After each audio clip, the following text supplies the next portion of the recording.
ಮೈಸೂರು ನಗರಾಭಿವೃದ್ಧಿ ಪ್ರಾಧಿಕಾರದ ಆಸ್ತಿಯನ್ನು ಒತ್ತುವರಿ ಮಾಡಿಕೊಂಡು ಕಾನೂನು ಬಾಹಿರವಾಗಿ ವಸತಿ ಉದ್ದೇಶಕ್ಕಿಂತ ಭೂಪರಿವರ್ತನೆ ಆದೇಶ ಮಾಡಿಸಿ ವಾಣಿಜ್ಯ ಉದ್ದೇಶಕ್ಕೆ ಸಾರಾ ಕಲ್ಯಾಣ ಮಂಟಪನ 130/3 ದಟ್ಟಗಳ್ಳಿ ಗ್ರಾಮ ಕಸಬಾ ಹೋಬಳಿ ಮೈಸೂರು ಇಲ್ಲಿ ನಿರ್ಮಿಸಿದ್ದಾರೆ ಅಂತ ಹೇಳಿ ನಾನೇನು ಮಾಡಿದ್ದೆ 2021ರಲ್ಲಿ ಅಂದಿದ್ದ ಜಿಲ್ಲಾಧಿಕಾರಿಯವರಿಗೆ ಹಾಗೂ RC ರೀಜನಲ್ ಕಮಿಷನರ್ಗೂ ನಾನು ದೂರು ಕೊಟ್ಟಿರ್ತೀನಿ.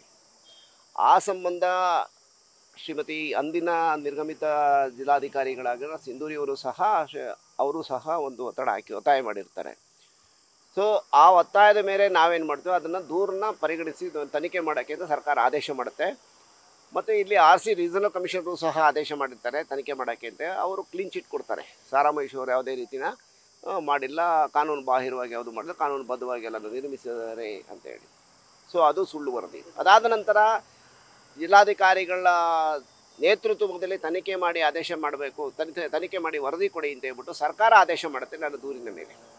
ಅದರ ಮೇಲೆ ಆ ಒಂದು ಆದೇಶದ ಮೇಲೆ ಅಂದಿನ ಜಿಲ್ಲಾಧಿಕಾರಿಯಾದ ಬಗಾದಿ ಗೌತಮ್ ಅವರು ಮೈಸೂರು ಜಿಲ್ಲಾಧಿಕಾರಿಗಳಾಗಿರ್ತಾರೆ. ಅವ್ರ ನೇತೃತ್ವದಲ್ಲಿ ಒಂದು ತಂಡ ರಚನೆ ಮಾಡಿ ಹಲವಾರು ತಿಂಗಳಗಟ್ಟಲ ಆಲ್ಮೋಸ್ಟ್ 1 ವರ್ಷದ ಮೇಲೆ 21ರಿಂದ 22ನೇ ತಾರೀಕು ಆಗಸ್ಟಲ್ಲಿನ ವರದಿ ಕೊಡ್ತಾರೆ. ಅಲ್ಲಿವರೆಗೂ ತನಿಖೆ ಮಾಡಿ ಅವರು ಏನು ಮಾಡ್ತಾರೆ, ವರದಿ ಕೊಡ್ತಾರೆ. ಆ ವರದಿಯಲ್ಲೂ ಸಹ ಅವರು ಈ ಅಕ್ರಮನ ಮುಚ್ಚಿಡ್ತಾರೆ. ನನ್ನ ಈಗಿನ ಆಪಾದನೆ ಏನು, ಅಂದಿನ ಆಪಾದನೆಯೂ ಈಗಿನ ಆಪಾದನೆ ಏನು ಅಂದರೆ, ಸಾರಾ ಕಲ್ಯಾಣ ಮಂಟಪ ಏನು ನಿರ್ಮಾಣ ಮಾಡೋದಕ್ಕಿಂತ ಮುಂಚೆ ಪೂರ್ವದಲ್ಲಿ ಆ ಒಂದು 2 ಎಕರೆ 15 ಗುಂಟೆ ಭೂಮಿಯನ್ನು ವಸತಿ ಉದ್ದೇಶಕ್ಕೆ ಜಿಲ್ಲಾಧಿಕಾರಿಗಳ ಕಚೇರಿಯಿಂದ ಭೂ ಪರಿವರ್ತನೆ ಆಗುತ್ತೆ. ಜಿಲ್ಲಾಧಿಕಾರಿಗಳ ಕಚೇರಿಯಿಂದ ವಸತಿ ಉದ್ದೇಶಕ್ಕೆ ಆದಮೇಲೆ ಮೈಸೂರು ನಗರಾಭಿವೃದ್ಧಿ ಪ್ರಾಧಿಕಾರದಲ್ಲಿ ವಸತಿ ಉದ್ದೇಶಕ್ಕೆ ಏಕನಿವೇಶನ ನಕ್ಷೆ ಅನುಮೋದನೆ ತಗೋತಾರೆ ಪ್ರಾಧಿಕಾರದಲ್ಲಿ.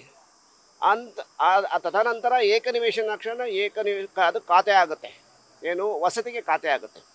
ನಂತರ ಇವರು ವಸತಿ ಉದ್ದೇಶಕ್ಕೆ ಉಪಯೋಗಿಸಲ್ಲ ಆ ಭೂಮಿನ. ಮತ್ತೆ ಏನು ಮಾಡ್ತಾರೆ, ನಾನು ಕಮರ್ಷಿಯಲ್ಗೆ ಹೋಗ್ತೀನಿ ಅಂತ ಹೇಳ್ಬಿಟ್ಟು ಮತ್ತೆ ಅರ್ಜಿ ಕೊಡ್ತಾರೆ. ಶ್ರೀಮತಿ ಅನಿತಾ ಸಾರಾಮಹೇಶ್ ಅವರ ಕಡೆಯಿಂದ ಅರ್ಜಿ ಕೊಡಿಸಿ, ಸಾರಾಮಹೇಶ್ ಅವರ ಪತ್ನಿಯವರು ಅರ್ಜಿ ಕೊಡ್ತಾರೆ, ನಾವು ವಾಣಿಜ್ಯ ಉದ್ದೇಶಕ್ಕೆ ಇದನ್ನು ಬದಲಾವಣೆ ಮಾಡಿಕೊಡಿ ಅಂತ ಅರ್ಜಿ ಕೊಟ್ಟಾಗ ಅಂದಿನ ಒಂದು ಇದರಲ್ಲಿ ಪ್ರೊಸೀಜರ್ ಪ್ರಕಾರ ಏನು ಮಾಡ್ತಾರೆ, ಅದನ್ನು ಪೇಪರ್ ನೋಟಿಫಿಕೇಷನ್ ಮಾಡಿ ವಾಣಿಜ್ಯಕ್ಕೆ ಯಾವುದನ್ನು ತಕರಾರು ಬರದೇ ಇದ್ದಾಗ ವಾಣಿಜ್ಯ ಉದ್ದೇಶಕ್ಕೆ ಸರ್ಕಾರಕ್ಕೆ ಪ್ರಸ್ತಾವನೆ ಸಲ್ಲಿಸ್ಬೋದು ಅಂತ ಅಂದಿನ ಮೀಟಿಂಗಲ್ಲಿ ಡಿಸೈಡ್ ಮಾಡಿ ಕಳಿಸ್ಕೊಡ್ತಾರೆ. ಅದಾದ ನಂತರ ಸರ್ಕಾರದ ಲೆವೆಲಲ್ಲಿ ಏನಾಗುತ್ತೆ, ಏನು ಪೇಪರ್ ನೋಟಿಫಿಕೇಷನ್ ಕೊಟ್ಟಿದ್ದಂತಹ ವಿಸ್ತೀರ್ಣ ಒಂದಿದೆ, ಪ್ಲಸ್ ಅದ್ರ ಜೊತೆಗೆ ನೀವು ಪ್ರಪೋಸ್ ಮಾಡಿರೋದು ವಿಸ್ತೀರ್ಣ ಒಂದಿದೆ, ಅದಕ್ಕೆ ಕ್ಲಾರಿಫಿಕೇಷನ್ ಕೊಡಿ ಅಂತ ಪತ್ರ ಕಳಿಸ್ತಾರೆ ನಗರ ಯೋಜನಾ ಇಲಾಖೆಯಿಂದ. ಆಗ ಏನು ಹೇಳ್ತಾರೆ, ಏನು ಸಾರಾ ಚೌಟ್ರಿಯರ ಮುಂಭಾಗದಲ್ಲಿ ಏನು ಸರ್ವಿಸ್ ರಸ್ತೆಗೆ ಮತ್ತು ಇದರ ಜಾಗ ಹೋಗಿದೆಯಲ್ಲ, ಆ ಜಾಗನ ಹೊರತುಪಡಿಸಿ ಅದನ್ನು ರಸ್ತೆಗೋಸ್ಕರ ಬಿಟ್ಟಿದ್ದಾರೆ, ಅದನ್ನು ಹೊರತುಪಡಿಸಿ ನೀವು ಇಷ್ಟನ್ನು ಕನ್ಸಿಡರ್ ಮಾಡಬೇಕು ಅಂತ ಹೇಳ್ಬಿಟ್ಟು ಮತ್ತೆ ವರದಿ ಕೊಡ್ತಾರೆ. ಅದಾದ ನಂತರ ಸರ್ಕಾರ ಏನು ಮಾಡುತ್ತೆ, ಭೂ ಉಪಯೋಗ ಬದಲಾವಣೆ ಅಂದರೆ ವಸತಿಯಿಂದ ವಾಣಿಜ್ಯಕ್ಕೆ ಭೂ ಉಪಯೋಗ ಬದಲಾವಣೆ ಮಾಡುತ್ತೆ. ಸರ್ಕಾರ ಆದೇಶ ಮಾಡುತ್ತೆ ಕೆಲವೊಂದು ನಿಯಮಗಳನ್ನು ಹಾಕಿ. ನಂತರ ಆ ಒಂದು ಆದೇಶದ ಪ್ರಕಾರ ಮೈಸೂರು ನಗರಾಭಿವೃದ್ಧಿ ಪ್ರಾಧಿಕಾರದಲ್ಲಿ ವಸತಿ ಉದ್ದೇಶದಿಂದ ವಾಣಿಜ್ಯ ಉದ್ದೇಶಕ್ಕೆ ಬದಲಾವಣೆಗೆ ತುಂಬಬೇಕಾದ ಹಣ ತುಂಬಬೇಕಾಗುತ್ತೆ ಪ್ರಾಧಿಕಾರಕ್ಕೆ. ಆ ನಂತರ ಜಿಲ್ಲಾಧಿಕಾರಿಗಳ ಕಚೇರಿನಲ್ಲಿ ಮತ್ತೆ ಭೂ ಪರಿವರ್ತನೆ ಆದೇಶ, ಹಿಂದೆ ವಸತಿಗಿದ್ದಂತಹ ಆದೇಶವನ್ನು ಮತ್ತೆ ಭೂ ಪರಿವರ್ತನೆ ವಾಣಿಜ್ಯ ಉದ್ದೇಶಕ್ಕೆ ಭೂ ಪರಿವರ್ತನೆ ಆದೇಶ ಮಾಡಿಸ್ಬೇಕಾಗತ್ತೆ. ಸೊ ಅಲ್ಲಿ ಆ ಒಂದು ಸ್ಟೆಪ್ಪನ್ನ ಲ್ಯಾಪ್ಸ್ ಮಾಡಿರು. ಅಲ್ಲಿಗೆ ಜಿಲ್ಲಾಧಿಕಾರಿಗಳ ಕಚೇರಿಗೆ ಇವರು ಹೋಗಲಿಲ್ಲ, ಭೂ ಪರಿವರ್ತನೆ ಮಾಡಿಸಲಿಲ್ಲ, ಒಂದು ತಪ್ಪು. ಅದಾದ ನಂತರ ಇಲ್ಲಿ ವಾಣಿಜ್ಯ ಉದ್ದೇಶಕ್ಕೆ ಏಕನಿವೇಶನ ನಕ್ಷೆನ ಅನುಮೋದನೆ ಮಾಡಬೇಕು ಪ್ರಾಧಿಕಾರದಲ್ಲಿ. ಮೈಸೂರು ನಗರಾಭಿವೃದ್ಧಿ ಪ್ರಾಧಿಕಾರದಲ್ಲಿ ವಸತಿ ಉದ್ದೇಶಕ್ಕಿದ್ದಂತಹ ಜನ ವಾಣಿಜ್ಯ ಉದ್ದೇಶಕ್ಕೆ ಏಕನಿವೇಶನ ನಕ್ಷೆ ಅನುಮೋದನೆ ಮಾಡಬೇಕು, ಅದನ್ನು ಮಾಡಿಲ್ಲ. ಏಕನಿವೇಶನ ನಕ್ಷೆ ಆದ ನಂತರ ವಾಣಿಜ್ಯ ಉದ್ದೇಶಕ್ಕೆ ಖಾತೆ ದಾಖಲಾಗಬೇಕು, ಅದನ್ನು ಸಹ ಮಾಡಿಲ್ಲ. ಮತ್ತು ಇವೆರಡನ್ನೂ ಈ 3 ಇದನ್ನು ಸಹ ಮುಚ್ಚಿಟ್ಟು ಡೈರೆಕ್ಟಾಗಿ ಇವರು ಏನು ಮಾಡ್ತಾರೆ ಅಂದರೆ 2011ರಲ್ಲಿ ಸಭೆಗೆ ಮಂಡಿಸಿ 24/1/2011ರಲ್ಲಿ ಸಭೆಗೆ ಮಂಡಿಸ್ಬಿಟ್ಟು ವಾಣಿಜ್ಯ ಉದ್ದೇಶಕ್ಕೆ ಅಂದರೆ ವಾಣಿಜ್ಯ ಸಂಕೀರ್ಣಕ್ಕೆ ಅಂತ ಹೇಳ್ಬಿಟ್ಟು ಆದೇಶ ಮಾಡಿರುತ್ತೆ ಸರ್ಕಾರ. ಇವರು ವಾಣಿಜ್ಯ ಸಂಕೀರ್ಣನೂ ಕಟ್ಟಲ್ಲ, ಚೌಟ್ರಿ ಕಟ್ಟಲಿಕ್ಕೆ ಕಲ್ಯಾಣ ಮಂಟಪ ಕಟ್ತೀನಿ ನಾನು ಅಂತ ಹೇಳ್ಬಿಟ್ಟು ಏನು ಮಾಡ್ತಾರೆ, 2011ರಲ್ಲಿ 24/1/2011 ಮೀಟಿಂಗ್ನಲ್ಲಿ ಒಂದು ರೆಸೊಲ್ಯೂಷನ್ ಪಾಸ್ ಮಾಡಿಕೊಂಡು ವಾಣಿಜ್ಯ ಉದ್ದೇಶಕ್ಕೆ ಒಂದು ಕಲ್ಯಾಣ ಮಂಟಪ ನಿರ್ಮಾಣಕ್ಕೆ ನಕ್ಷೆ ಅನುಮೋದನೆ ಕೊಡ್ತಾರೆ.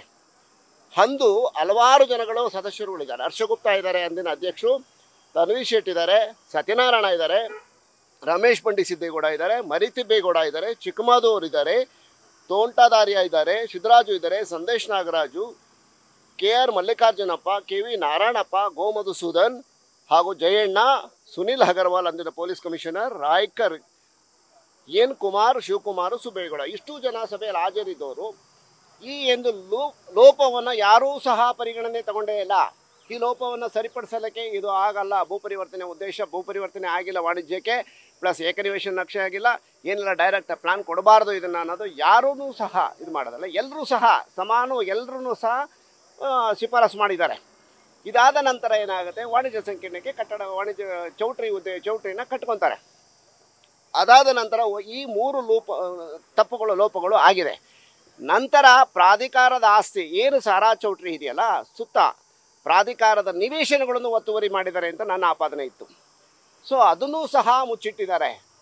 ಯಾವುದು ತನಿಖೆ 2021 ಏನು ಸರ್ಕಾರ ಆದೇಶ ಮಾಡುತ್ತೆ ತನಿಖೆಗೆ, ಆದೇಶ ಮಾಡಿದಂಥ ನಂತರದಲ್ಲಿ ತನಿಖಾ ಹಂತದಲ್ಲಿ ಇರಬೇಕಾದ್ರೆ ಎಷ್ಟು ಕಾಂಪೌಂಡು ಜಾಗ ಅದು ಮತ್ತು ಸಾರಾ ಚೌಟ್ರಿ ಎಷ್ಟು ಜಾಗನೂ ಒತ್ತುವರಿ ಮಾಡಿದ್ದಾರೆ, ಅಷ್ಟನ್ನೇ ಸಹ ಕಟ್ ಮಾಡಿ ಅದೇ ಕುಟುಂಬಕ್ಕೆ ಅಂದರೆ ಸಾರಾ ಮಹೇಶ್ ಅವರ ಪತ್ನಿಯ ಗಂಡನ ಹೆಸರಿಗೆ 2 ಸೈಟ್ಗಳು ಕಟ್ ಮಾಡಿಕೊಡ್ತಾರೆ. ಮತ್ತು ಅದ್ರ ಜೊತೆಗೆ ಸಾರಾ ಮಹೇಶ್ ಅವರ ಅತ್ತೆಯ ಹೆಸರಿಗೆ 2 ನಿವೇಶನಗಳನ್ನ ಕಟ್ ಮಾಡಿಬಿಟ್ಟು ಕೊಡ್ತಾರೆ. ಅಲ್ಲಿ ಒತ್ತುವರಿ ಆಗಿರೋದು ದೃಢ ಆಗುತ್ತೆ.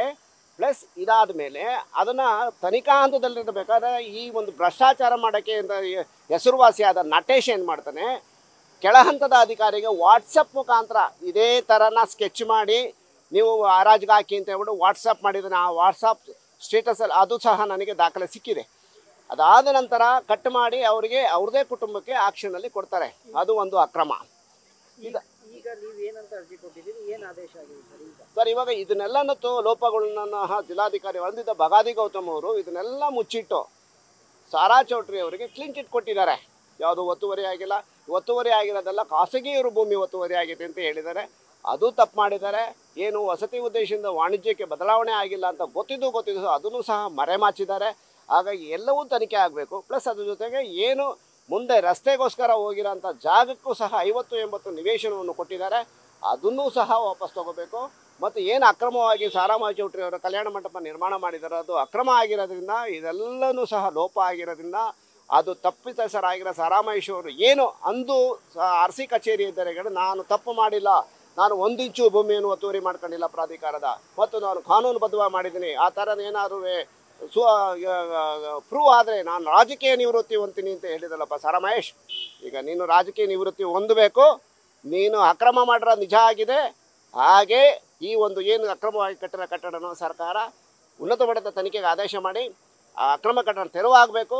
ಹಿಂದೆ ಜಿಲ್ಲಾಧಿಕಾರಿಗಳು ಏನು ಇಲ್ಲಿ ಮೈಸೂರು ಭೂ ಅಕ್ರಮದ ಬಗ್ಗೆ ತನಿಖೆ ಮಾಡಿ ವರದಿ ಕೊಟ್ಟಿದ್ದಾರೆ, ಅದೆಲ್ಲವೂ ಸಹ ಮರು ತನಿಖೆ ಆಗಬೇಕು ನನ್ನ ವಾದ. ಹೀಗಾಗಿ ಸಾರಾ ಮಹೇಶ್ ಅವರು ತಕ್ಷಣ ಏನು ನೆನ್ನೆ ಒಂದು ಮಾಧ್ಯಮ ಯಾವುದೋ ಒಂದು ಪತ್ರಿಕೆಯಲ್ಲಿ ಒಂದು ಸ್ಟೇಟ್ಮೆಂಟ್ ಕೊಟ್ಟಿದ್ದಾರೆ, ಎಷ್ಟು ಸರಿ ಅಳತೆ ಮಾಡಿರೋ ಅಷ್ಟೇನ, ನಾನೇನು ಮಾಡಿಲ್ಲ. ಇದು ಚಾಲೆಂಜ್ ಆಗ್ತಾ ಇದ್ದೀನಿ ಸಾರಾ ಮಹೇಶ್, ನೀವು ಮಾಧ್ಯಮದ ಮುಖಾಂತರ ನಿನಗೆ ಈ ಒಂದು ಅಕ್ರಮ ನೀನು ಮಾಡಿಲ್ಲ ಅನ್ನೋದು ದೃಢಪಡಿಸು ನೋಡೋಣ. ವಾಣಿಜ್ಯ ಉದ್ದೇಶಕ್ಕೆ ಬದಲಾವಣೆ ಮಾಡಿದ್ಯಾ? ಇಲ್ಲ. ಭೂಮಿ ಒತ್ತುವರಿ ಮಾಡಿರಲಿಲ್ವಾ? ನಿನ್ನ ಅತ್ತೆ ಮತ್ತು ನಿನ್ನ ಹೆಂಡತಿಯ ತಂಗಿ ಗಂಡನಿಗೆ ಭೂಮಿ ಕೊಡಿಸಿಲ್ವ ಆಕ್ಷನಲ್ಲಿ? ಇವೆಲ್ಲ ಪ್ರೂವ್ ಮಾಡೋಕ್ಕಾಗತ್ತಾ ನಿಮ್ಮ ಕೈಲಿ? ದಯಮಾಡಿ ಹೇಳ್ತಾ ಇದ್ದೀನಿ, ರಾಜಕೀಯ ನಿವೃತ್ತಿ ಒಂದೇ ಬಾಕಿ ಇರೋದು ಅಂತ ಹೇಳ್ಬಿಟ್ಟು ನಾನು ಈ ಮೂಲಕ ಒತ್ತಾಯ ಮಾಡ್ತೇನೆ. ಸರ್, ಕೋರ್ಟ್ ಏನು ಆದೇಶ ಕೊಟ್ಟಿಲ್ಲ. ಈಗ ಡೈರೆಕ್ಷನ್ ಅಂತದ್ದು ಈಗ ಏನು ನಮ್ಮ ಸರ್ಕಾರ ಆದೇಶ ಮಾಡಿದೆ. ಯಾರಿಗೆ? ಆಯುಕ್ತಾಲಯದ ಆದೇಶ, ನಗರಾಭಿವೃದ್ಧಿ ಇಲಾಖೆಗೆ ಒಬ್ಬರು ಆಯುಕ್ತಿದ್ದಾರೆ, ಅವ್ರಿಗೆ ಡೈರೆಕ್ಷನ್ ಕೊಟ್ಟಿದೆ ಸರ್ಕಾರ. ಅದನ್ನು ತನಿಖೆ ಮಾಡಿ ತನಿಖಾ ವರದಿಯನ್ನು ಸಲ್ಲಿಸಿ ಅಂತ ಹೇಳಿದ್ದಾರೆ. ಅವ್ರು ತನಿಖೆ ಮಾಡ್ತಾರೋ ಇಲ್ಲ ಏನೋ ಬೇರೆ ಯಾರು ತನಿಖೆ ಮಾಡಿಸ್ತಾರೋ ಗೊತ್ತಿಲ್ಲ. ಒಟ್ಟಿಗೆ ತನಿಖೆ ಅಂತ ಉನ್ನತ ಮಟ್ಟದಲ್ಲಿ ಆಗಬೇಕು. ನಾನು ಮುಖ್ಯಮಂತ್ರಿಗಳು ಮೈಸೂರಿಗೆ ಪ್ರವಾಸ ಬಂದಾಗ ಖುದ್ದು ಮುಖ್ಯಮಂತ್ರಿಯನ್ನು ಸಹ ನಾನು ಭೇಟಿ ಮಾಡ್ತೀನಿ. ಭೇಟಿ ಮಾಡಿ ಈ ಪ್ರಕರಣದ ಬಗ್ಗೆ ದೂರು ಕೊಟ್ಟು ಉನ್ನತ ಮಟ್ಟದ ತನಿಖೆಗೆ ಆದೇಶ ಮಾಡಿ ಮಾನ್ಯ ಮುಖ್ಯಮಂತ್ರಿಗಳನ್ನು ಸಹ ನಾನು ಒತ್ತಾಯ ಮಾಡ್ತೀನಿ. Thank you. ನ್ಯೂಸ್ ಫಸ್ಟ್, ನಿರ್ಭೀತಿಯಿಂದ ನಿಮ್ಮ ಪರವಾಗಿ.